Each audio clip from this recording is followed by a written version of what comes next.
Today we have the 2016 Jaguar XF.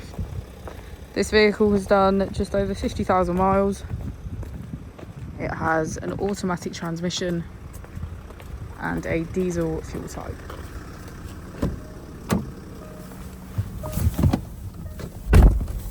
To the left of our steering wheel, we have voice control as a feature, as well as automatic headlights.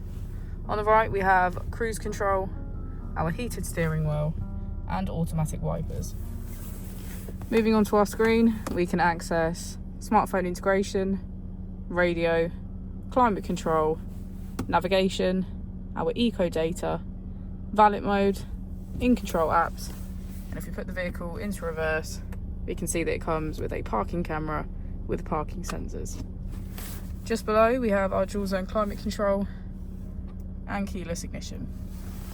As we go into the back of the vehicle, we can see that it has a full leather black interior and get a good view of our sunroof.